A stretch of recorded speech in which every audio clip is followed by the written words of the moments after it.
श्रोताओं, मैं मुकेश गंभीर, डायरेक्टर रेडियो भूस, आज एक बार फिर से अपने कुछ खास मेहमानों के साथ स्टूडियो में प्रस्तुत हूँ। साथियों, मैंने अक्सर आपसे कहा है कि हमारी एक तलाश सतत रूप से बनी रहती है। हम उन सब शख्सियतों की तलाश में रहते हैं जो अपने अपने क्षेत्र में कोई ना कोई महारत रखते हैं। और आज तो हमारा सौभाग्य ये है कि डॉक्टर अशोक सिंह, जो कि एक पेंटर भी हैं, कवि भी हैं और न जाने क्या क्या अनेक गुणों के मालिक हैं, वो आज हमारे स्टूडियो में उपस्थित हैं। और उनके साथ साथ हमारे बहुत से विशेष मेहमान भी उनके साथ उपस्थित हैं। मैं तहे दिल से अपनी तरफ से, प्रीति जी की तरफ से उनका तहे दिल से आभार व्यक्त करता हूँ कि वो अपना वैल्यूएबल समय निकाल कर हमारे बीच में आए हैं। सर, आपका बहुत बहुत आभार, बहुत बहुत स्वागत। अशोक जी, आपकी पेंटिंग के बारे में मुझे बताया गया कि अभी हाल में ही हमारे यहाँ के बाकी सदस्यों ने आपसे गुफ्तगू की है। अब हम आपके कवि होने का जो हिस्सा है, जो आयाम है, उसके ऊपर बात करेंगे।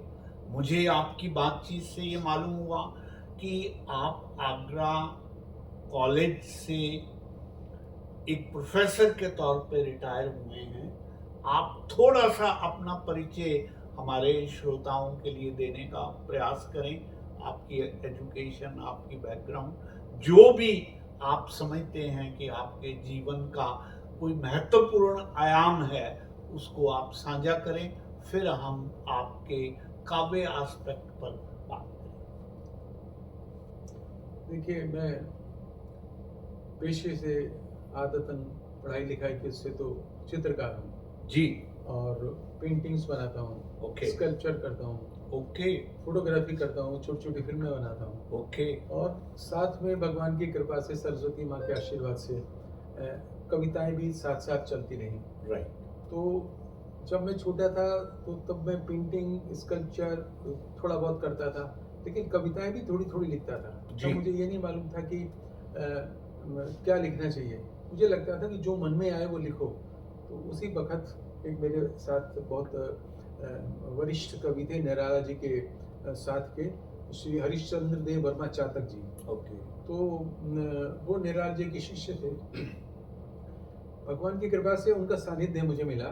और जब मैं इंटर में पढ़ता था तभी से उन्होंने मुझे महादेव वर्मा, सुमित्रानंदन पंत, गालिब और जाने कितने शायर और उनके निराला, उनके डिस्कशंस, उनकी बातें मुझे उन्होंने मुझे बताई, सुनाई, याद करवाई कि गालिब किसे कहते हैं और ये क्या होता है, और वो कहता है उसे इकबाल ने क्या लिखा।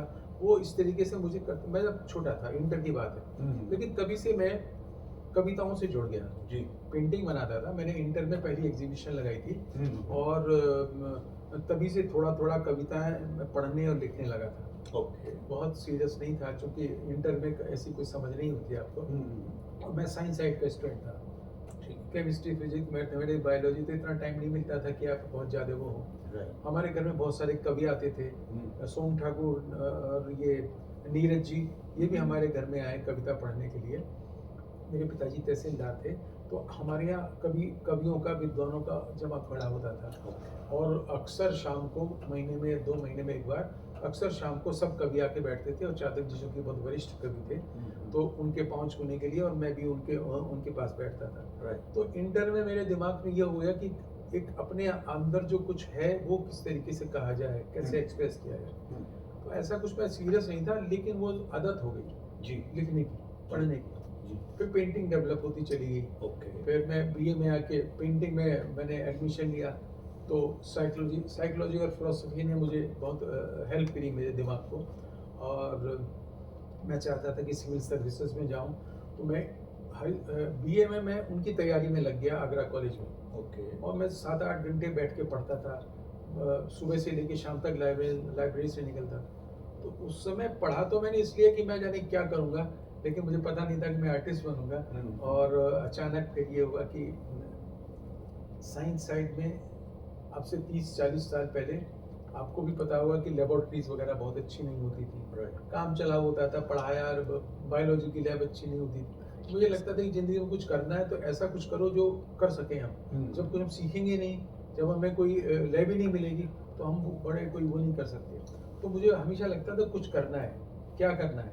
तो मुझे सबसे सरल लगा, मैं आपको सच बता रहा हूँ, मुझे बिल्कुल सरल लगा कि छोटा सा कागज़ हम में से हर आदमी खरीद सकता है, और उस कागज़ के ऊपर चाहे वो पिकासो पेंटिंग बनाए, चाहे आप बनाए, चाहे मैं बनाए, सवाल ये क्या बनाया, वो अमर हो सकता है। तो मेरे दिमाग में ये आ गया कि हाँ ठीक है, कुछ नहीं है हमारे पास, कलर लैब भी नहीं है, बहुत अच्छे स्कूल, मेरे पिताजी का जहाँ ट्रांसफ़र होता था वहाँ पढ़ते थे।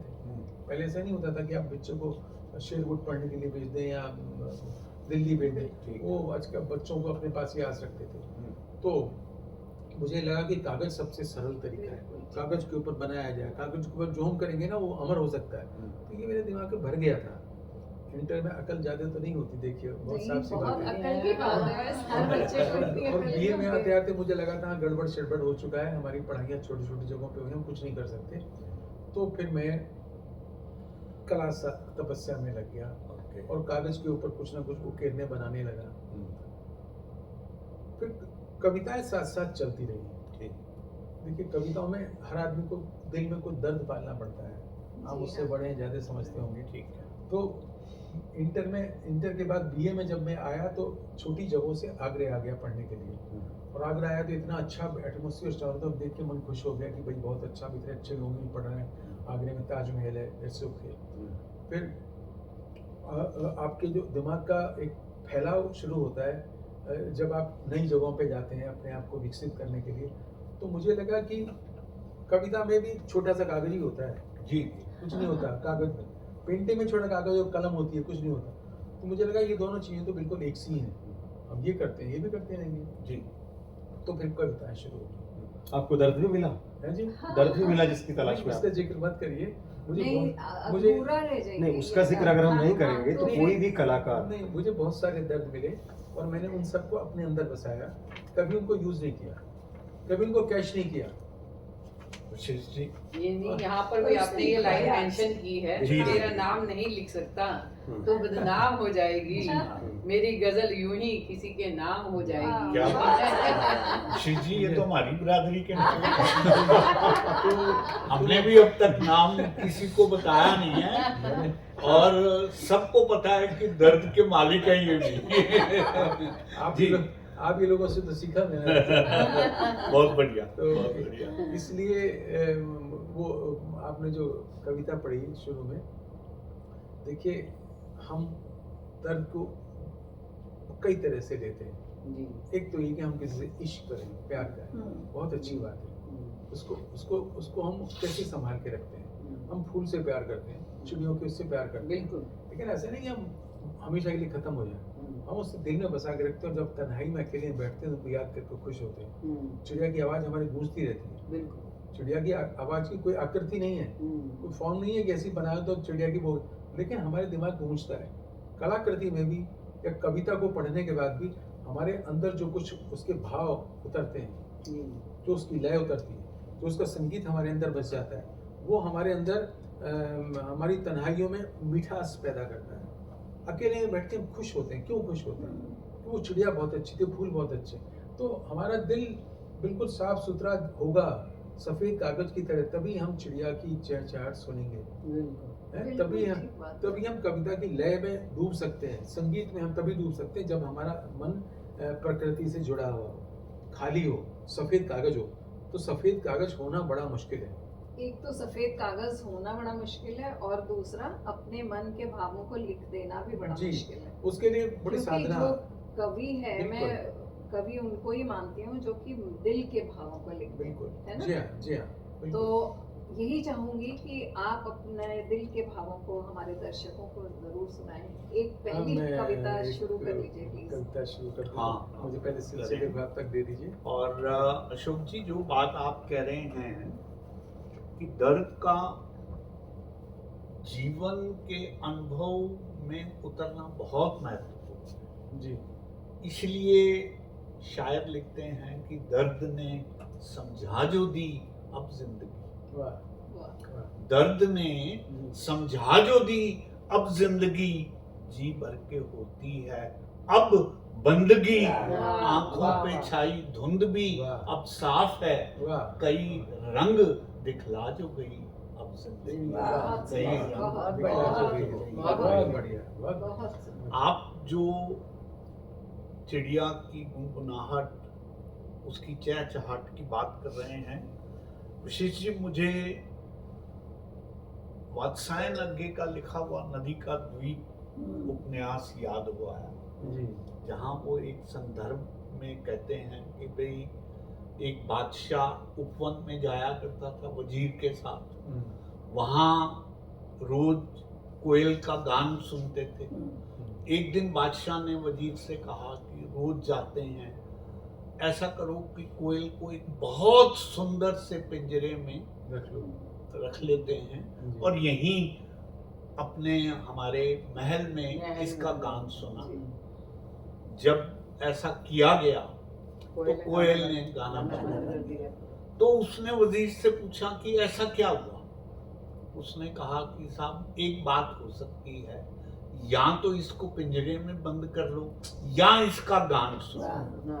तो साहब सौभाग्यशाली हैं वो लोग जो ये सब कर चिड़ियों पाते की चहचहाट समझते से- हैं और कोयल के गान को सुन सकते हैं। जी जी और अनहर्ड मेलोडीज आर ऑलवेज बिल्कुल। स्वीटर देन दोज व्हिच जी आर हाँ।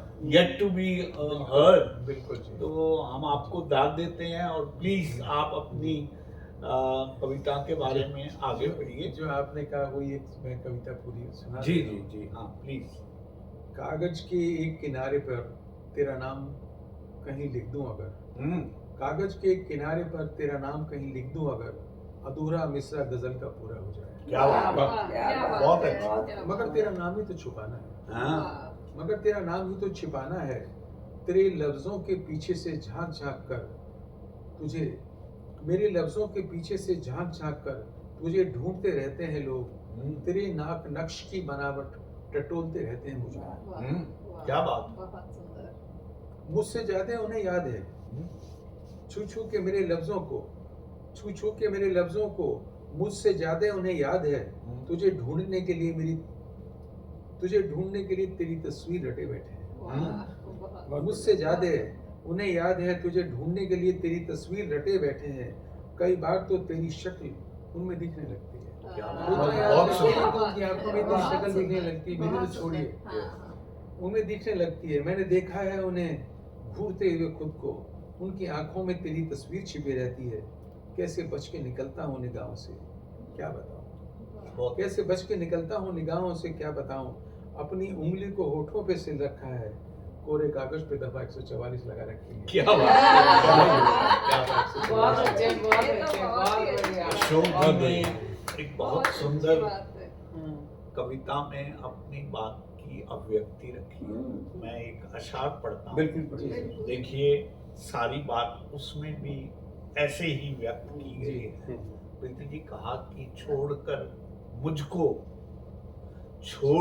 मुझको जो उसने सलाम किया सबको महफिल में। वाह वाह छोड़कर मुझको जो उसने सलाम किया सबको महफिल में।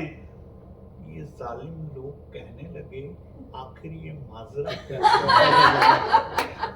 ये सच है, हाँ, सच ये है। हाँ, ये सच बात है, ये तो बिल्कुल सच है। तो बात ये है जी कि जी कई बार जिसको आप छोड़ना चाहते हो जी जी हाँ। उसी को लोग जान जान बिल्कुल, कर बिल्कुल। सामने सामने लाते लाते हैं। हैं। और हम जैसे लोग कहते हैं कि इल्जाम तो मुझ पर ही लगेगा तेरी दीवानगी। दीवानगी का वो तो सर गालिब ने भी कहा है गैर फिरता है लिए यूं तेरे खत को कि अगर कोई पूछे कि ये क्या है तो छिपाए न बता। छिपाए हाँ। तो कहा कि इल्जाम तो मुझ पर ही लगेगा तेरी दीवानगी का, कोई तुमसे ना पूछेगा कि क्यों देखा था इस तरह मुझको, मुझको क्यों देखा था मुझको।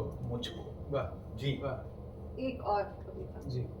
अच्छा, मैंने कहा कि आपकी तरफ से कुछ आ नहीं नहीं देखिए, हर किसी के साथ रिश्ते नहीं बनाए जाते। क्या बात, तेरा हर किसी रिश्ता, के साथ तेरा रिश्ता मेरा रिश्ता एक अजीब रिश्ता रिश्ता है। और बिल्कुल। कहने को कोई नाम नहीं नहीं। पर सबसे करीब ये रिश्ता। रिश्ता है। वाह। और दुनिया के रिश्तों में मैं तेरा कुछ भी ना से, दिल के आईने में देख, कहीं मैं सबसे ऊपर तो नहीं। वाह, ये बात बहुत मुझे बढ़िया। बहुत सही लगती है। बहुत ये अच्छा, शेर बहुत बहुत अच्छा। अच्छा है सर। वाह। बहुत बढ़िया। जी जी सर। हर किसी के साथ रिश्ते नहीं बनाए जाते, दो घड़ी कोहने टिकाकर आंख पर देखो यूं भी कटती जिंदगानी। दो घड़ी आंख भर देखो ये यूं भी कटती जिंदगानी है। लम्हा लम्हा पढ़कर मुकद्दर नहीं बनता, लम्हा लम्हा पढ़कर मुकद्दर नहीं बनता। दो कदम तुम चलो, दो कदम हम चले, दो कदम तुम चलो, दो कदम हम चलें, यूं भी कटती जिंदगानी है। जिस्म का खिंचाव किसे नहीं होता। क्या बात। आप शरीर को नहीं छोड़ सकते। आप कितने भी धर्म आध्यात्मिक बन जाएं, बिना शरीर के आप कुछ भी नहीं है। शरीर है तो आप हैं। आपकी आत्मा, आपका मन, आपका प्यार, आपकी मोहब्बत, दुनियादारी, प्रकृति पे वो शरीर के है तो आप हैं, नहीं तो शरीर के और कुछ नहीं है। तो इसलिए शरीर का मोह आप नहीं छोड़ सकते जिंदगी में। जिस्म का खिंचाव किसे नहीं होता, रूह गुनगुनाती रहे, लब पे हंसी आती रहे। रूह गुनगुनाती रहे, लब पे हंसी आती रहे। हर किसी को लब पे हंसी आती रहे, यूं भी कटती जिंदगानी है। हर किसी को खूबसूरत गम नहीं मिलता। बड़े मुकद्दर वाले होते हैं सब। हर किसी को खूबसूरत गम नहीं मिलता, ये किस्मत आनी जानी है। आँख का आंसू भी तो पानी है, यूं भी कटती जिंदगानी है।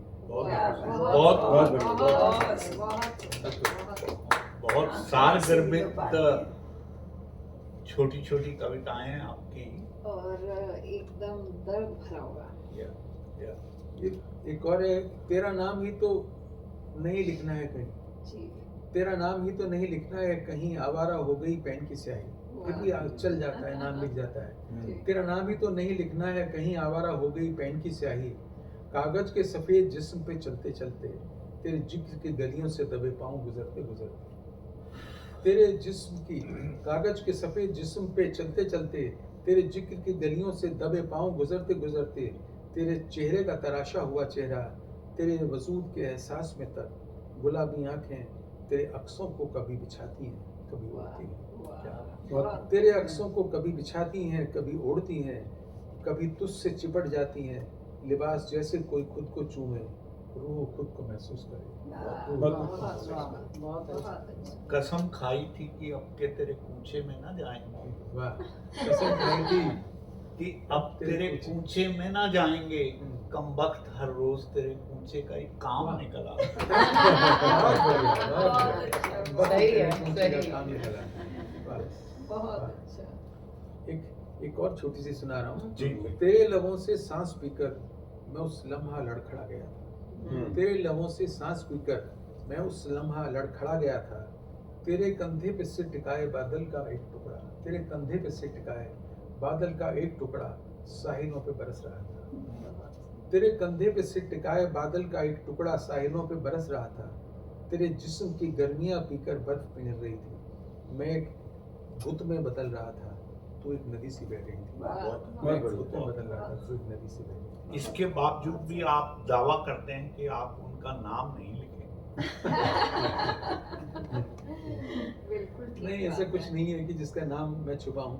और कुछ लोग इस कदर मुकद्दर के खराब लेके पैदा होते हैं कि जो है वो है, जो नहीं है वो भी होता है लोगों के पास। तो मैं छुपाने वाला कुछ है ही नहीं मेरे पास कि मैं छुपाऊं। लेकिन ये है कि जैसे हम में से हर एक जने कहीं ना कहीं किसी न किसी चीज़ से प्यार करता है। मैं उस प्यार को लिखने की कोशिश करता हूँ बनाने की। नहीं लिख पाता, नहीं बना पाता। कभी स्कल्पचर बनाता हूँ, स्कल्पचर में कुछ रह जाता है। कैमरा लेके निकलता हूँ, शायद अब कुछ हो जाए। कैमरे के अलावा भी जो डिजिटल कैमरा आ गया है, डिजिटल में और एक कदम आगे है। जो आप सोच रहे हैं वो आपने कैमरे से खींच लिया, फिर आप कंप्यूटर पे आगे बैठे। जब कंप्यूटर पे आगे बैठे तो अलग दुनिया हो गई, आप भूल जाइए आप क्या खींचा। आपने जो खींचा है वो रखा हुआ है कंप्यूटर पे, फिर उस कंप्यूटर को कैसे आप कलाकृति में कन्वर्ट करते हैं, लाइटिंग शीट से नहीं, उन फॉर्म्स को कैसे बदलते हैं। तो हम जैसे कैनवास के ऊपर रंग ब्रश से करते हैं, हम अपनी कविता लिखते हैं बाद बहुत से शब्द आप इसमें रिकॉर्ड कर लेते हैं, बहुत से शब्द आप इसके अंदर लिखते हैं, कविता के अंदर बदलते भी रहते हैं, फिर एक आपका कंपोजिशन बनके तैयार होता है। वही चीज़ आपकी कलाकृति कंप्यूटर के स्क्रीन पे बनती है, उसमें आप इतने बदलाव करते हैं, इतना आपका क्रिएशन, इतना सृजन आपका उसमें शामिल होता है। तो ये तब होता है जब आप करते करते करते करते एक ऐसी स्टेज पे पहुंच जाए जहाँ मूर्त अमूर्त में कन्वर्ट हो जाता है, जहाँ मूर्ति नहीं रहती, जहाँ शरीर नहीं रहता, जहाँ आप आध्यात्मिक आनंद में डूब जाते हैं, आपकी आत्मा वहाँ विचरण कर। तब आप चाहे कैनवास पे बैठे, चाहे स्क्रीन के ऊपर बैठे, मोबाइल फोन बैठे, चाहे, तो आप जब बैठे हुए हैं तो उस कलाकृति को आप बनाएंगे ही बनाएंगे, उस कविता को आप लिखेंगे लिखेंगे, चाहे आप गद्य में लिखें, चाहे आप पद्य में लिखें, चाहे नाटक में लिखें। तो आपका प्रेम के बारे में क्या विचार है? प्रेम मूर्त या प्रेम अमूर्त? जी देखिए, जब शरीर खत्म होता है तो आत्मा शुरू होती है, रूह। इसीलिए कोई कहे अगर कि मैं मेरी रूह ये कहती है तो उसको आप सोचेंगे कितना बड़ा है, कितना उम्र कितनी है, बच्चा कह रहा है, रूह तो खेल में कह रहा है। लेकिन अगर मैं रूह की बात करता हूँ तो रूह तक आते आते आपको वक्त लगता है, रूह को समझते समझते वक्त लगता है। आप आध्यात्मिक तब होते हैं जब आप शरीर से ऊपर उठते हैं। शरीर की एक सीमा है, शरीर का भोग का जहाँ अंत होता है वहाँ आप आध्यात्म से जुड़ते हैं। प्रकृति आपके लिए हमेशा एक आध्यात्मिक आनंद की तरफ आपको ले जाती है। आप जब भी कुछ लिखते हैं या पढ़ते हैं या बनाते हैं, अपने आप को सबसे पहला काम है अपने आप को पहले भूल जाइए। अगर आप अपने आप को भूल जाते हैं तो आप जो सामने देख रहे हैं उसको ग्रहण करते हैं, उसकी आकृति को, उसकी कलात्मक जो गुण हैं, कलात्मक गुण हैं जैसे रिदम, सॉलिड में जो कला के तत्व हैं वो बता रहा हूँ, सॉलिडिटी, राइट, छंद गति और लय, उन सब चीज़ों के साथ आप जब प्रकृति को महसूस करते हैं या पेंटिंग को महसूस करते हैं, कविता में, तो फिर आप एक आंतरिक आनंद में डूब जाते हैं। अब उस आनंद को आप मूर्त रूप में पेंट नहीं कर सकते। आपको आपके अंदर एक एब्स्ट्रैक्ट अमूर्त छवि बनती है, आप एक एब्स्ट्रैक्ट फॉर्म में डूब जाते हैं जो हमें अकेले में बैठ के बहुत तैरती, घूमती, जोड़ती, घटाती हुई, जैसे हम कैनवास पे करते हैं, हमें दिखाई पड़ती है और हम उसको फिर एक्सप्रेस करते हैं अपने माध्यम के द्वारा। हो सकता है वो माध्यम स्कल्पचर हो सकता है कि आपकी पेंटिंग हो सकता है आपका काव्य हो। तो शरीर से ऊपर उठते हैं तो आप अध्यात्म की तरफ जाते हैं और आप अमूर्त से जुड़ जाते हैं। भगवान ऐसे हैं, भगवान ऐसे नहीं, ये तो मूर्त रूप है। हम भगवान कैसे, जब हम अकेले बैठते हैं, हम हरे कृष्ण हरे नाम कहते हैं और वो भी खत्म हो जाता है और लय हमारे अंदर आनंद देती है, तो भगवान का वो आनंद हमारे अंदर बस जाता है। तो इसलिए वो अमूर्त है, वो एब्स्ट्रैक्ट है। पेंटिंग में भी शुरू में हम आकृति बनाते हैं, शरीर की स्टडी करते हैं और मकान और बिल्डिंग बनाते हैं, लेकिन धीरे धीरे ये सब खत्म होने लगता है और कुछ एब्स्ट्रैक्ट फॉर्म अंदर रह जाते हैं। जो जैसे पिकासो ने शुरू में, अब हम लोग पिकासो का एब्स्ट्रैक्ट में नाम रखते हैं, पिकासो ने शुरू में फिगर्स बनाएंगे, न्यूड स्टडी की हैं जो अब दुनिया में बहुत बहुत परफेक्ट है। उसके बाद वो धीरे धीरे एब्स्ट्रैक्ट आ गया। उसने कहा कि नहीं, हर एक चीज़ जो है वो घन क्यूब्स के रूप में दिखाई पड़ती है, क्यूबिज्म उससे क्यूबिकल फॉर्म्स ही हमारी जिंदगी के हर चीज़ में जोड़ के बनती है। उसने क्यूब्स से बना के हर चीज़ की व्याख्या परिभाषित किया, तो वो एब्स्ट्रैक्ट की तरफ बढ़ गया। आकृतियाँ खत्म हो गई, एक अमूर्त रूप हो गया। फिर वो इतना अमूर्त होता चला गया, एब्स्ट्रैक्ट होता चला गया कि बहुत सारे लोगों की समझ में नहीं आया। लेकिन वो इतना बड़ा आर्टिस्ट था, इतना महान आर्टिस्ट है दुनिया में कि मुझे नहीं लगता कि कोई खुदा ऐसा और दूसरा पैदा होगा। उसने वो चीज़ें बनाई, वो फॉर्म्स बनाई जिसमें आदमी औरत की आकृतियाँ नहीं थी जिन्हें हम जानते हैं, लेकिन उन फॉर्म्स को देख के वही आनंद मिलता था जैसे हम किसी आदमी औरत या लैंडस्केप को देख के आनंद लेते हैं। हमारे आपके सोचने की जो एक सीमा है वो एक लिमिटेड है, लेकिन अगर हम और आप बहुत कला तपस्या करें, बहुत ज़्यादा अपने आप को ध्यान में बैठें, तो उससे आप अपने शरीर को छोड़ के आध्यात्म में, आपने सुना होगा, हम पहुंच जाते हैं, एक दूसरी दुनिया पहुंच जाते हैं। वो दूसरी दुनिया ही एब्स्ट्रैक्ट है, अमूर्त है, तो मूर्त नहीं है, उसकी एक फीलिंग हमारे अंदर भरी होती है। जहाँ से आपने बात शुरू की थी कि चिड़ियों की चहचहाट, और तो जब हम बाद में वो अपने अंदर सुनते हैं तो चिड़िया नहीं है, चहचहाट नहीं है, उसने जो छोड़ा है हमारे अंदर रस, जी। जो सौंदर्य, जी नदी ने, झरनों ने, चिड़िया ने, हवा ने, वही अमूर्त की तरफ हमें, वही मुझे लगता वही है हमें अमूर्त से जोड़ता है, वही वही अमूर्त हमें रूप है अमूर्त से, हाँ। जो हमारे अंदर स्टिमुलेट करता है, हाँ उससे हमें प्रेरणा मिलती है। बिल्कुल। आप जब कविता लिखते हैं, जैसे आपने बताया कि आप पेंटिंग करते हैं, तो आप कितने प्रयोग करते हो, क्या क्या करते हैं, लेकिन जब आप कविता लिखते हैं तो वो लेखन प्रक्रिया कैसी होती है, आप इसके बारे में कुछ बताएंगे? देखिए, मैं बहुत ही लापरवाह आदमी हूँ और मैंने बहुत कम पढ़ा लिखा है, लेकिन जब मैं सोचता हूँ तो मैं हमेशा इस बात का ध्यान रखता हूँ कि जो मेरा है ना वही मेरा है। जी हाँ। जो आपका जैसा मैं लिखूँ या इनके जैसा लिखूँ तो वो तो मेरा है ही नहीं। फोटो स्टेट कराने ज़्यादा बेटर है, उससे इनकी आप फोटो स्टेट 50 खरीद सकते, लेकिन उससे इनके इतना सा घोड़ा बना हुआ है तो आप उसको 50 लाख का बेच सकते हैं। एक बार उससे कहीं गया था, बैठा हुआ था, तो एक लेडी ने उनसे कहा, उसने वहीं घोड़ा बनाया और उनको दे दिया। तो उसने कहा, क्या बनाया आपने 1 मिनट में? कुछ अच्छी सी बनाई। उसने कहा, नहीं, आप इसको कैश करा लीजिएगा और होटल का बिल पेमेंट। वो गई, उसने पेमेंट, उसने कैश कराया तो 25,000 रुपये मिले उसे। मैं कहा, ये घोड़ा आपने बनाया 25,000 रुपये मिले और बना दीजिए। उसने कहा, नहीं, मैं तो बेचता हूँ, अगर आप बनवाना चाहें तो आप आइएगा मेरे स्टूडियो। तो पता चला कि वो 50 लाख की पेंटिंग है और 1 करोड़ रुपये की पेंटिंग। तो आर्टिस्ट या जो भी होगा वो सब कुछ, वो सारी कुछ अपने जो छोटा सा एक्सप्रेशन है उसका ओरिजिनल है तो उसका ओरिजिनल है, कॉपी वर्क की कोई वैल्यू नहीं है किसी की। अशोक जी, आप को थोड़ा वापस ले जाते हुए, giving due respect to your own ideas, आपने जिक्र किया कि आप जो भी रचना करते हैं कविता की या पेंटिंग की, आपको नाम मेंशन करने की ज़रूरत महसूस नहीं होती जी। हमारे पास ऐसे कवि हैं जो कविता ही शुरू सुनेत्रा के नाम से करते जी हैं। हाँ। आइए इनका भी व्यू पॉइंट हाँ। सुनते हैं जी जी कि हर पत्ते पत्ते पे ये उसी का नाम देखते हैं, जी। तो क्या कारण है? जी उसके बाद मैं दूसरा प्रश्न आपको करूंगा। जी। जी विशेष। सही पकड़े हैं। अब मेरे मन में भी यही सवाल आ रहा था सर। चलिए। नहीं, सवाल तो सवाल है, यस। और होता ये है कि आप कितने दिन तक सवाल को सवाल बना के रखेंगे, कभी उसका जवाब तो देना ही होगा। यस। और बेहतर ये है कि हर जवाब वहीं से शुरू किया जाए या कि सवाल उठे ही ना, जी बिल्कुल बिल्कुल।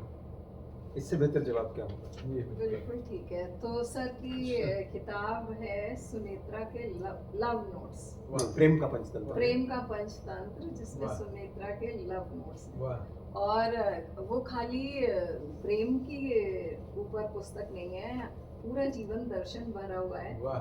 लेकिन गंभीर सवाल है। बहुत गंभीर सवाल है, लेकिन हर पंक्ति जो है या तो सुनेत्रा से खत्म होती है या सुनेत्रा से शुरू होती है। तो आप जहाँ बात कर रहे हैं, जिससे बात जी कर हाँ। रहे हैं, बेसिकली उस किताब के बारे में मैंने आपको बताया हाँ जी, कि वो व्हाट्सएप संदेश हैं लगभग 1-1.5-2 महीने के, जो कविताएं हैं। जी जी जी। मेरी जाहिर है। ये शायरी होगी शायरी तुम्हारे लिए, मेरी ये शायरी होगी शायरी तुम्हारे लिए, मैंने तो तेरे मेरे एहसास बुदबुदाए। वाह। क्या बात है, क्या बात है। तो आपने जो कुछ व्हाट्सएप पे रिसीव किया, जी हाँ, जी हाँ। जो भेजा, जी उसको इन्होंने किताब के रूप में लिखा। किताब के रूप में वाह। अर्ज किया। और इसके बारे में कुछ कहना चाहिए? अब तो हाँ। हो गया। आज- एग्जाम के बारे में बात आज करें सर, ना। मैं जो- दूसरा जी, प्रश्न जी, आपसे, जी देखें, आपने बहुत ही बेहतरीन ढंग से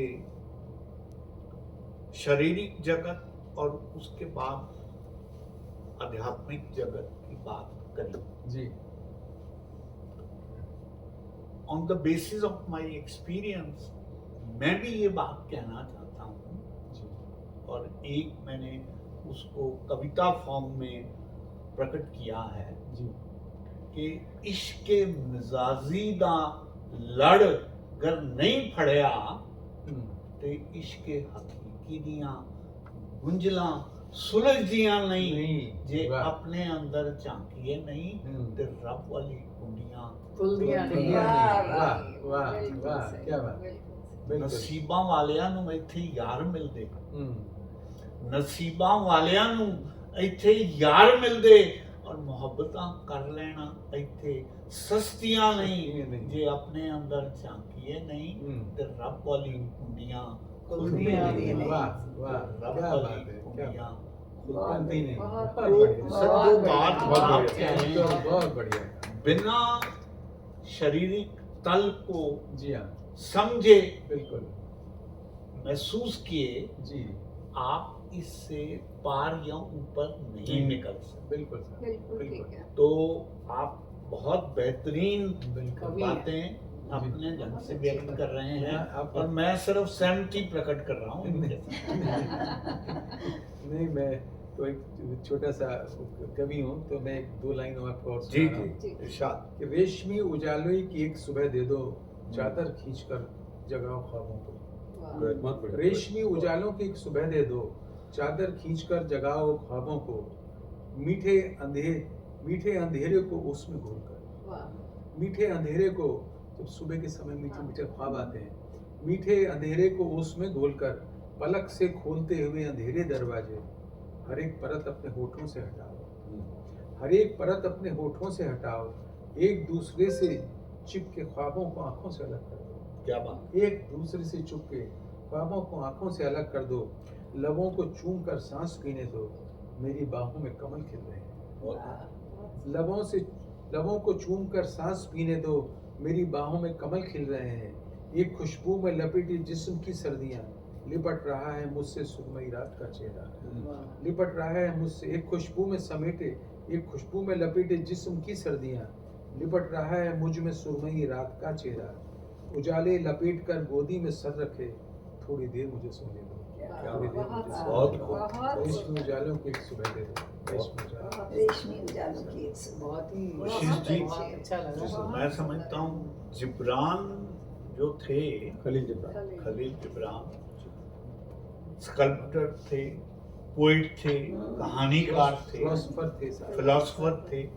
सर ये संकट सिर्फ आपके सामने नहीं है,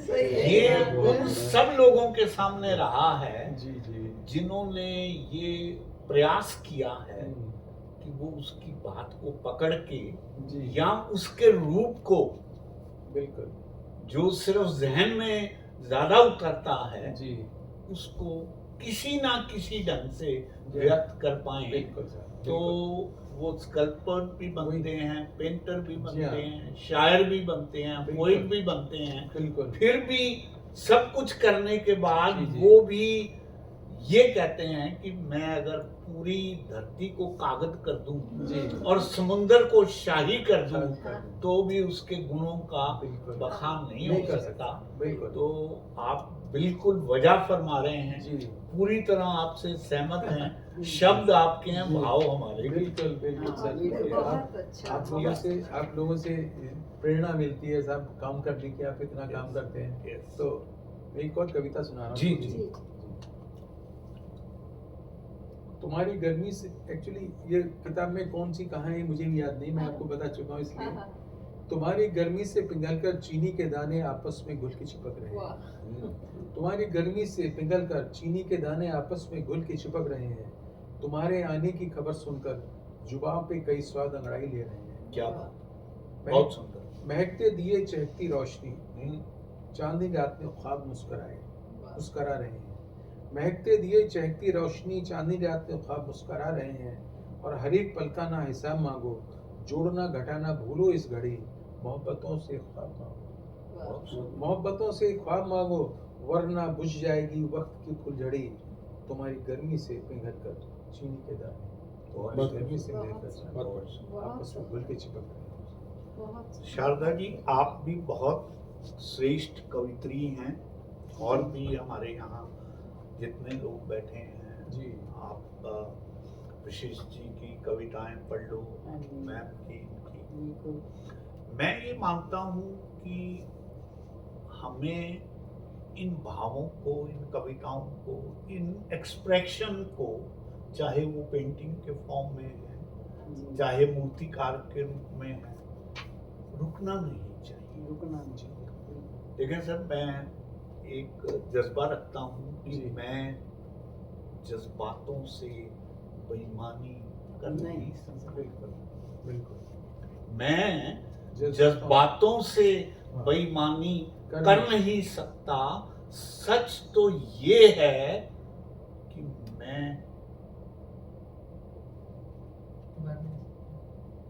मर नहीं सकता।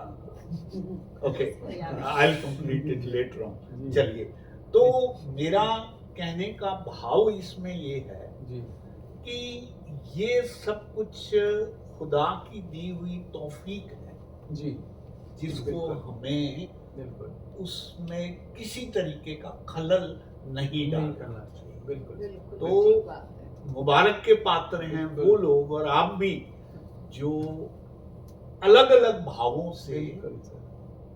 उसकी बात को कहने की हिम्मत करते हैं। बिल्कुल सर। भगवान का आशीर्वाद है साहब, आप कहने लायक हम हुए। यस वरना तो बिल्कुल। बहुत सारी बातें ऐसी होती हैं जो कभी अंदर पकती नहीं है। यस तो ये भगवान ने आशीर्वाद दिया, सरस्वती माँ ने कि हम बना देते हैं या कुछ करते हैं, कोशिश करते हैं कि आज उतार दें। ऐसा तो होता ही नहीं कि आप जो सोच रही हैं आज वो उतार दें, हाँ। उसका कुछ हिस्सा उतार दें, बिल्कुल कुछ टुकड़े अंदर बहुत कुछ रह जाता है, फिर दोबारा कोशिश चलती रहती है वो। तो मैं एक और कविता सुना रहा हूँ जी। जो तड़प तो सब में होती है पर हर कोई एक्सप्रेस कर नहीं पाता, कर नहीं। और वो भी सुंदरता के साथ। यस कुछ ये एक थोड़ी सी लंबी कविता है, लेकिन जैसे हम मैं तुम्हें आज़ाद कर दूंगा, मैं अगर तुम्हें छोड़ दूं, प्यार करना छोड़ दूं, तो तुम्हारा कौन ध्यान रखेगा। ठीक है सर, ये थोड़ी लंबी कविता है लेकिन मैं एक हिस्सा ही सुनाऊंगा। मैं तुम्हें आज़ाद कर दूंगा मगर सोचो कौन तुम्हें ले जाएगा घुमाने। जैसे हम लोग बातें करते हैं जस्ट जी, लाइक, जी। मैं तुम्हें आज़ाद कर दूं, सोचो कौन तुम्हें ले जाएगा घुमाने। रेत के टीलों पर, गर्म रेत में तुम्हारे जलते पैरों पर, अपनी पलकों से पंखा झलने, समंदर के किनारे बैठा कर मोहब्बतों के गीत सुनाने, पानी की लहरों पर तुम्हारा आंचल तैरते हुए, बुलबुलों का संगीत तुम्हें सहलाए।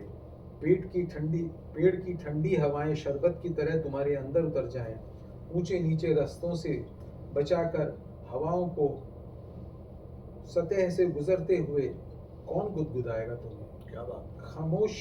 खामोश अदालतों में ताले नहीं होते, खामोश अदालतों में ताले नहीं होते। तन्हाइयाँ इंसान को बदहवास कर देती हैं, टूट कर बिखरने से मैं खत्म नहीं होता।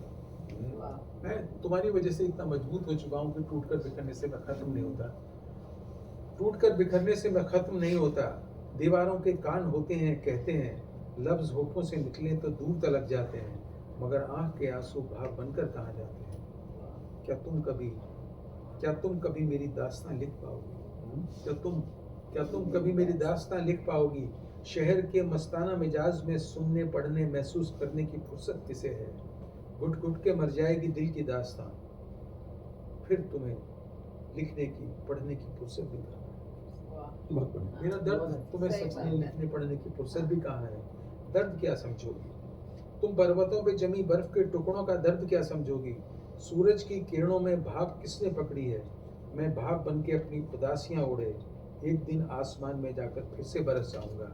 एक दिन आसमान में जाकर फिर से बरस जाऊंगा। क्या बात। बहुत सुंदर, बहुत सुंदर। ये एक लंबी कविता का छोटा सा अंश है कि अगर मैं तुम्हें छोड़ दूं दुनिया में, तो फिर तुम्हारी जो मैं कदर करता हूँ वो कोई और दूसरा कौन करेगा। बिल्कुल ये गलत साबित रहती है सर। हाँ, ये गलत साबित सबको रहती यही है। लगता है। जिस्म के दूसरी है, जिस्म के कई दरवाजे हैं मगर तुमने आसमान के दरवाजे खोले हैं। जिस्म के कई दरवाजे हैं मगर तुमने आसमान के दरवाजे खोले हैं। नमक के पहाड़ों पर चलकर तुम तप करने से ही खुदा मिले। नमक के पहाड़ों पर चलकर तप करने से ही तुम्हें खुदा मिले, ये सच नहीं है। नमक के पहाड़ों पर चढ़कर तप करने से ही खुदा मिले, ये सच नहीं है। किसी से मिलने के लिए, किसी को महसूस करने के लिए तुमने कब मुहूर्त पर विश्वास किया है। क्या पैदा होते समय या मृत्यु के समय गर्भ के द्वार से कब अंकुर फूटेगा। कब वृक्ष नए बीज बनाएगा, फिर जमीन पर गिरेगा बीज। अपने सवालों को चुन चुन कर कहीं संभाले रखना। जब आसमान पर उतरेंगे तो सीढ़ियों से उतरते ही तुम्हें सबसे पहले अपने प्रश्न उत्तर पृथ्वी पर ही छोड़ने होंगे। जब हम भगवान के पास जाएंगे तो ये सारी दलीलें हमारी कोई काम नहीं करेगी। तो सीढ़ियों से उतरते ही तुम्हें सबसे पहले अपने प्रश्न उत्तर पृथ्वी पर छोड़ने होंगे। वहाँ ये सब नहीं चलेगा, क्योंकि वहाँ सिर्फ होता है, वहाँ सिर्फ होता है। बहुत तो श्रोताओं, ये थे मिस्टर अशोक सिंह। बहुत कुछ कहने का प्रयास किया है, लेकिन उससे कहीं ज्यादा भीतर रह गया है, जिसका आभास ये कहने में भी कह देते हैं। तभी तो मैं भी कहता हूँ कि कोई भी आईना मुझे मेरा अक्ष ही तो दिखाता है, रह जाता है जो भीतर मेरे, कहाँ वो मुझको बताता है। अब तलाशता फिरता हूँ खुद को, खुद ही में मैं, तब कहीं अंत में जाकर मेरा स्वरूप वो मुझको समझाता है। तब वो जाकर मेरा स्वरूप मुझे वो समझाता है। साथियों, अशोक जी का स्वरूप और अच्छे से समझने के लिए हम पुनः इनसे वादा लेके इनको जाने देंगे कि जब भी कभी ये इस तरफ आएंगे, हम इनको सदा के लिए आने के लिए न्योता देते हैं और प्रीति जी से गुजारिश करते हैं कि वो इस बात को इंश्योर कराएंगी कि जब भी कभी अशोक जी इधर से गुजरें तो हमारी तरफ बिना आए, बिना मुड़े, हमारे यहाँ बिना दर्शन दिए वो ना जा सकें। इस बात को बहुत बहुत धन्यवाद, बहुत बहुत शुक्रिया। कितना हो गया?